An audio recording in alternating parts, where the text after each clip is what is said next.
Comments and opinions expressed on Writers in Focus are those of the individual participants and are presented for the purpose of discussion only. No endorsements by Atlanta Fulton Public Library System or Fulton County government are intended, and none should be presumed.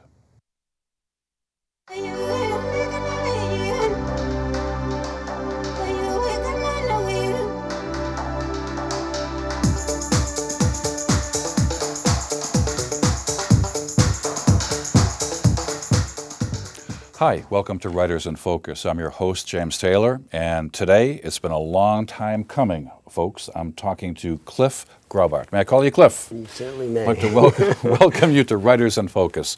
I'd like to also welcome you to the Atlanta Fulton Public Library and the Fulton County Government Center. Ladies and gentlemen, a bit of a confession to make. I have known this guest for going on 30 years.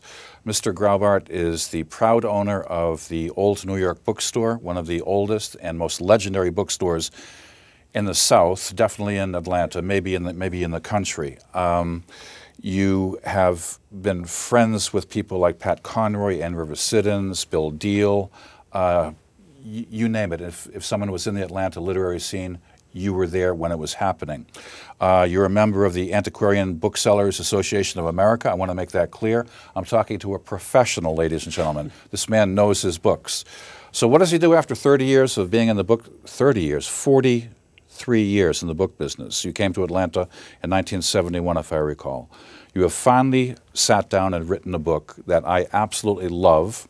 It's called The Curious Vision of Sammy Levitt, published by Mercer University Press, and we're here to talk about it. Now, have I made any mistakes so far? No, not at all.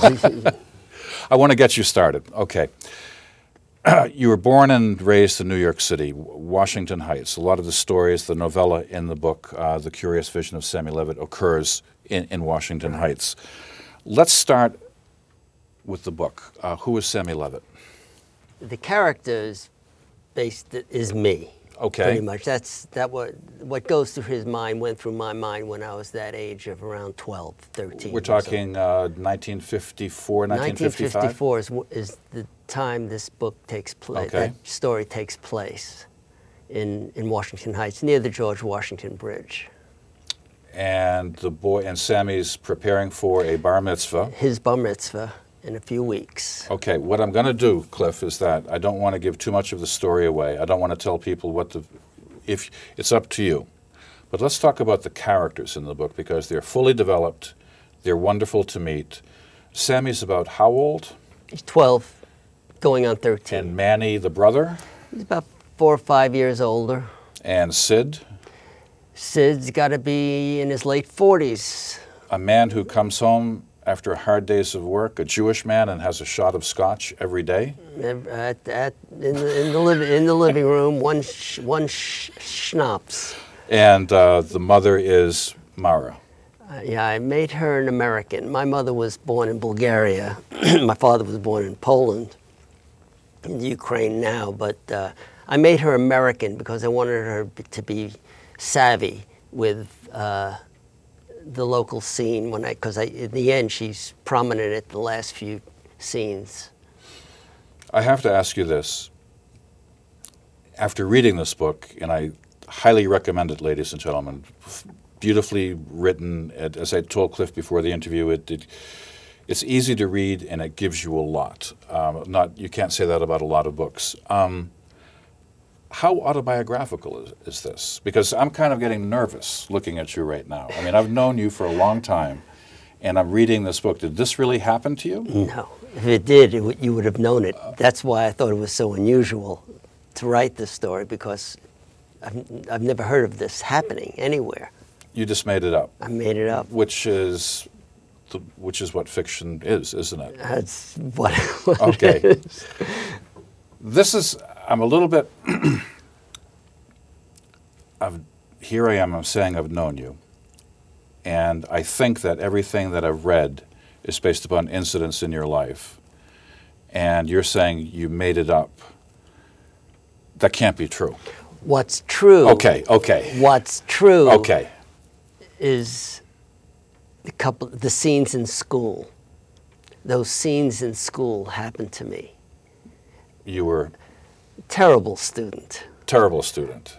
Terrible student. I mean, my parents couldn't help me. Their English wasn't great. My father's was fine. My mother's was terrible.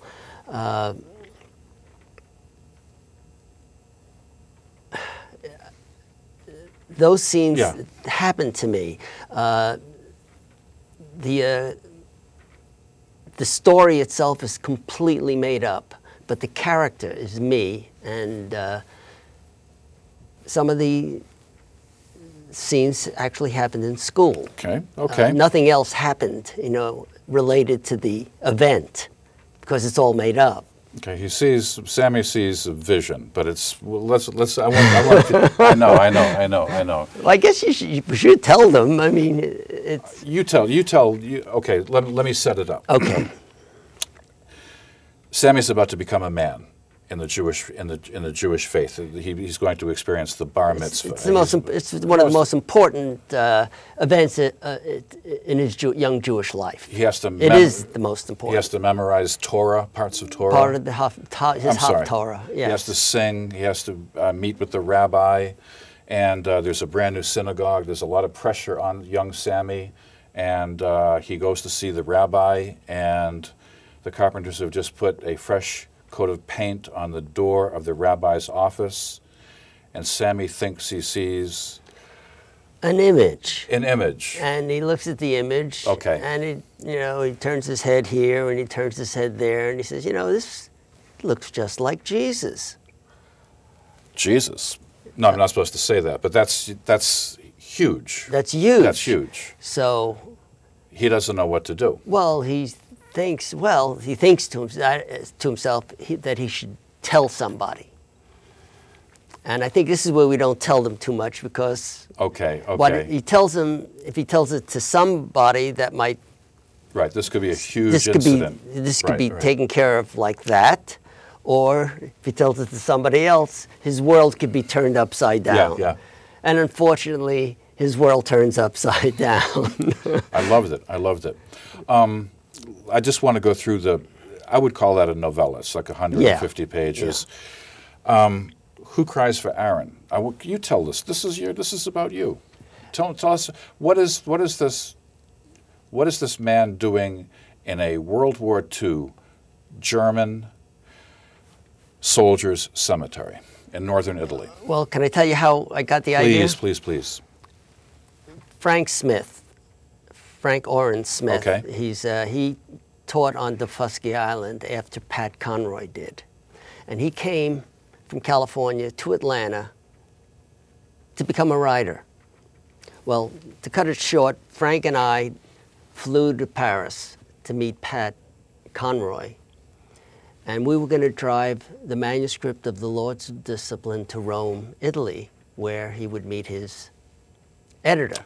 Unbelievable. And we did. Yeah. We had a great trip. Pat writes about it in the cookbook, I think. Yeah. His cookbook.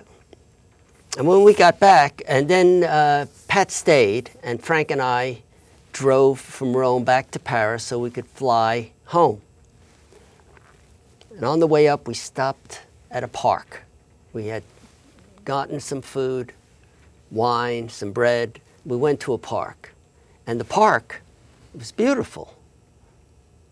But it turned out to be not a park, but a cemetery for World War II German war dead in the middle of northern Italy, which made perfect sense. There was a war there. That's where I got the idea. What if?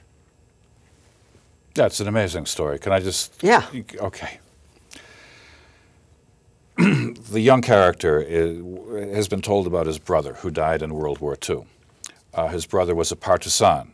His brother left the partisans. These were people of indigenous forces, guerrillas, in other words. Well, they were hiding. Hiding. A lot of Jews hid in the forests of Austria and in different places. So one night he comes back and he said, "I found a German uniform. I took it off I stripped it from a German soldier. I'm going to put it on. This will give me a little freedom." I'm making a lot of this up, but it's basically that's true. But he gets killed. And so he gets interred in a German cemetery because his people think, the Germans think that he's a German, but the family has told the son that the brother was buried as a German, and it's amazing. Did I say that correctly? Right. And, okay. And when he wants to visit. Right, and he's young, and he's drinking cognac in a Italian bistro, and he sees a beautiful woman who may be crying over the same person, but they're two different people. Well, he sees her. You got to read this, folks. He sees her at. Yeah. You know, he steps back after looking at the grave and takes a break, and and somebody else comes, and it's a woman, and she looks at the same grave, and then he just wonders who she is, and confronts her at the restaurant. Yeah. Now I'm going to ask you this. I've been waiting for about a month to ask you this question. Folks, if you don't know Cliff, he ran the old New York bookstore. When I first came to Atlanta 35 years ago, it was incredible. I said, "How do you get an invitation to this place?" And someone said, "You just show up when the champagne is flowing." and someone said, "Well, I had an invitation," and I remember drinking that unimaginably cheap champagne. No, but I would be walking in the stacks. This was in an old house on Juniper Street, right. And there'd be stacks from floor to ceiling of books. And I remember seeing Pat Conroy, like one of my idols at the time, The Lords of Discipline, I think had just come out. I forget. You're an expert on this. And Mr. Conroy, and he just treated me like a normal human being. And in another room, there'd be Paul Hempel, or Ann River Siddons, or Bill Deal. And I want to know, did you know what was going on at the time? Did you know that this was going to be no, you never know if something's going to be legendary. No. I've got to ask, what was it like for you? It was just normal? It was fun, and it was just normal. Yeah. It was Pat's idea. Okay. And Pat had just... We're going to come back to the book. I want to hear about this. Pat hadn't even written The Great Santini. Okay. Because this was in November of '74 is when he suggested we have an autograph party. And so we met Vern Smith at what's that house on Ponce de Leon on Piedmont, the Mansion. Oh, yeah. It was a restaurant. Yeah, We had drinks with Vern Smith, who was a reporter for Newsweek. He's an African-American author who had just written The Jonesmen, which is about drug dealing in Detroit. And Vern was excited, and so we had an autograph party, and we didn't know if it would work. We didn't know what. So, well, how are we going to do this? We're not going to have people stand in line. No, we're not going to do that. We'll have friends of the store, and we'll send the invitations. Pat Conroy in the Old New York Bookshop invite you to an autograph and champagne reception for Vern Smith, author of The Jonesmen. So, friends of Vern, friends of the store, and friends of Pat. It's a party. Unbelievable. And that's what was the magic. We just, how it was. There were no lines. just a lot. It was the center, the epicenter of the Atlanta literary scene. It kind of became that. Yeah. You had Terry McMillan. At the time, I was just starting out as a television interviewer. I sponsored Nikki Finney, who recently won a National Book Award for poetry. African American, wonderful writer. I got to ask you this, Cliff. I've got you here. How did you go from, okay, you worked for your father, a furrier, you were in the Army, college. Why did you decide to come to Atlanta in 1971 and open up a bookstore? I didn't know what I was doing. That's an honest answer. Seriously? I didn't know what I was doing. The most famous bookstore in the South, and you didn't know what you were doing. The fur business was shrinking. I was the youngest person in the industry at 29. I knew there was no future, and now it's gone. You knew it was... I didn't look good to me. Okay. And my father was doing pretty well, and he wanted me to stay, but he understood I wanted to go. I met a guy who worked for my father who was selling books in his retirement, in his apartment. So I thought, hey, I'll do this. I didn't know what I was doing. Just bought 3,000 books at yard sales in New York for over a period of a year, estate sales, apartments. There's no yards in New York City. And rented a truck, drove down here. And that's how it started? Opened the store on Piedmont Avenue. 3 years there, and then I bought that building. Meeting Pat changed my life.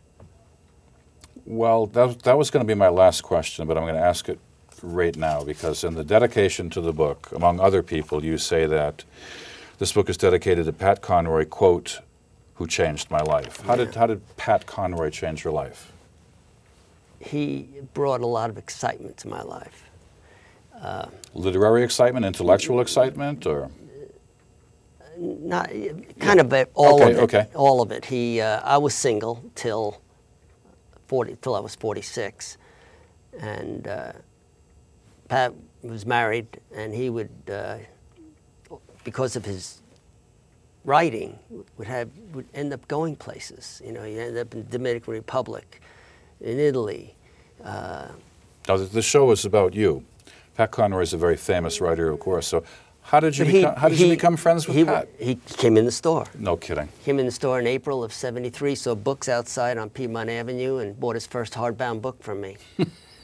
3 weeks later, he invited me to his house for a party with authors. You know, it was just all so fresh to me, but it was exciting. Yeah, yeah. And because I was single, I had freedom. When he invited me to the Dominican Republic, I went with him there for three weeks or a month. Wow. And then when he and his wife and family moved to Rome, he invited me. I was there for 7 weeks. Just Howard, take over the store.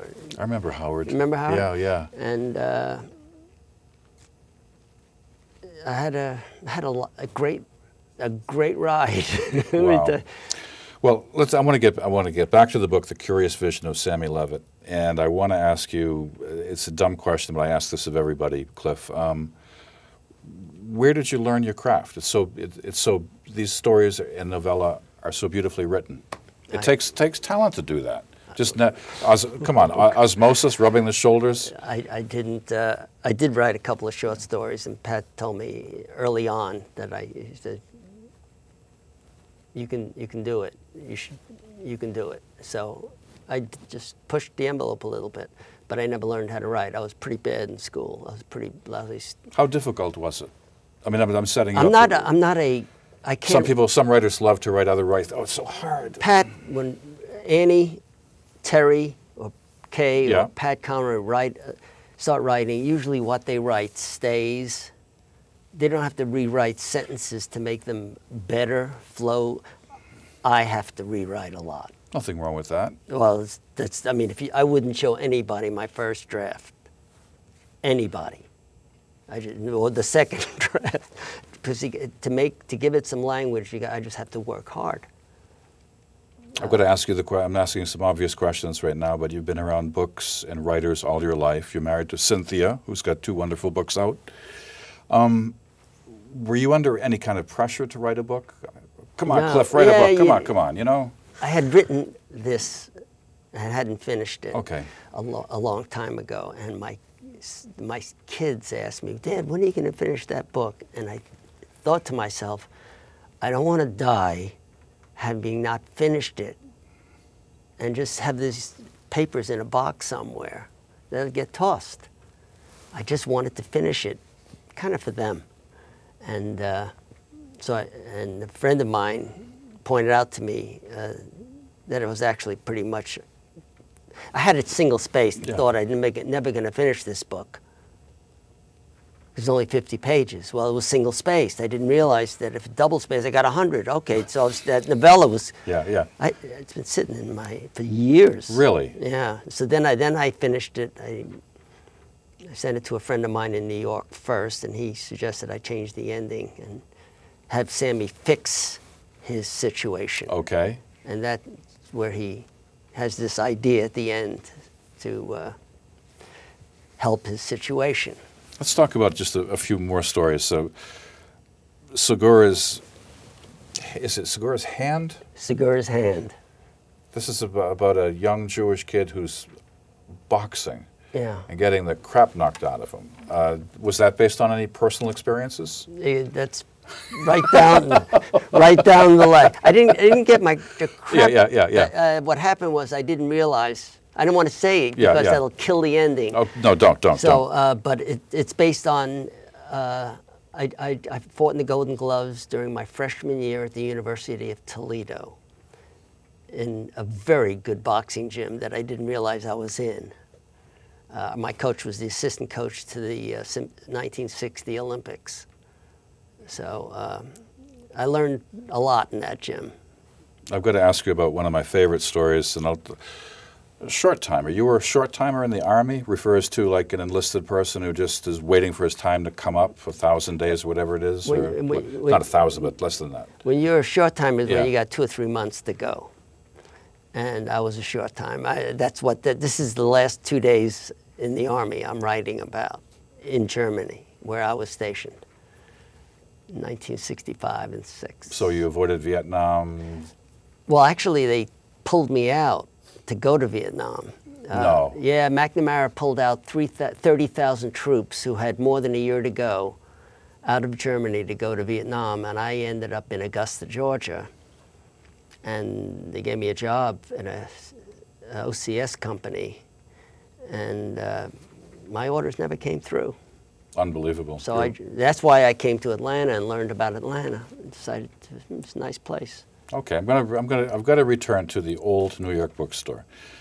It still exists. Well, but in cyberspace. Cyberspace, yes. So you're telling me, and this is you can tell the cyber world out there that you knew that books.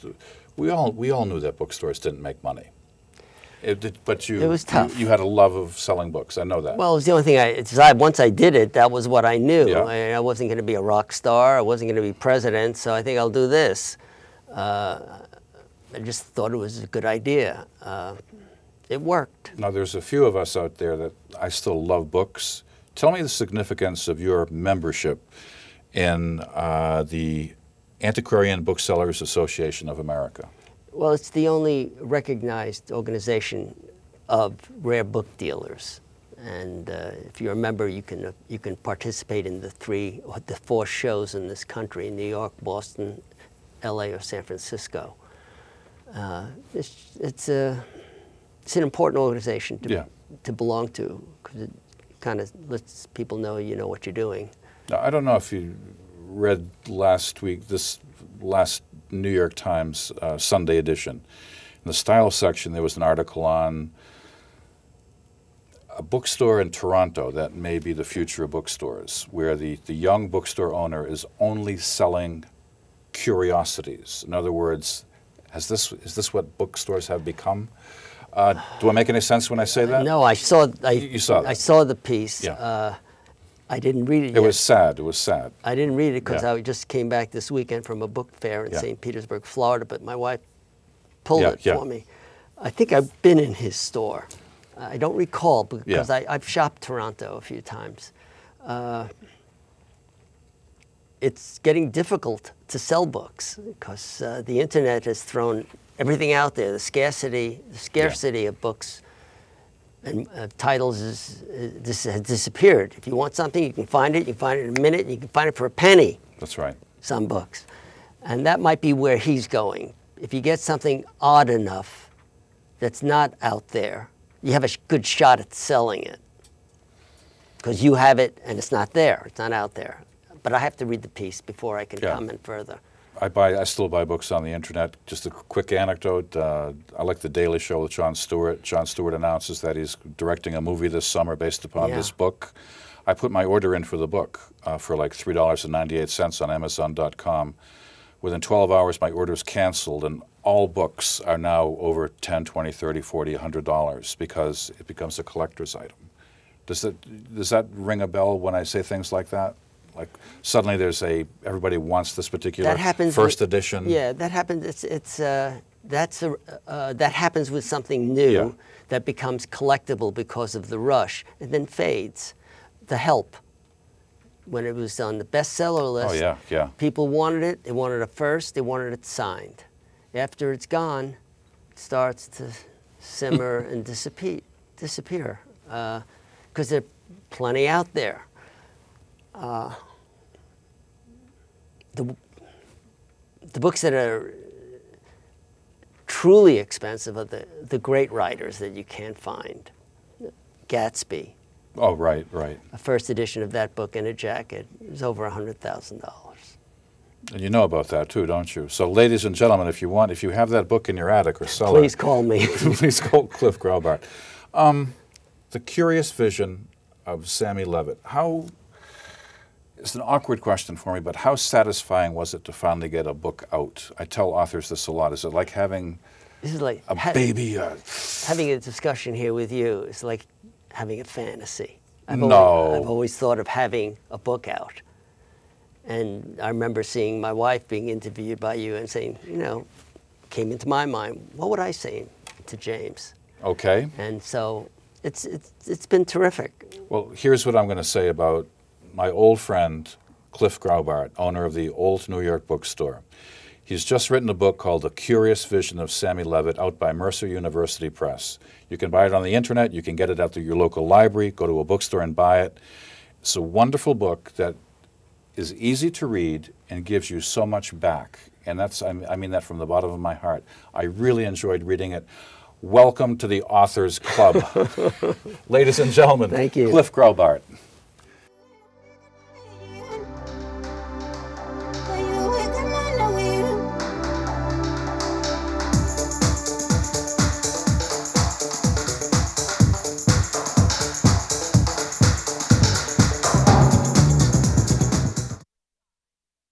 Comments and opinions expressed on Writers in Focus are those of the individual participants and are presented for the purpose of discussion only. No endorsements by Atlanta Fulton Public Library System or Fulton County government are intended, and none should be presumed.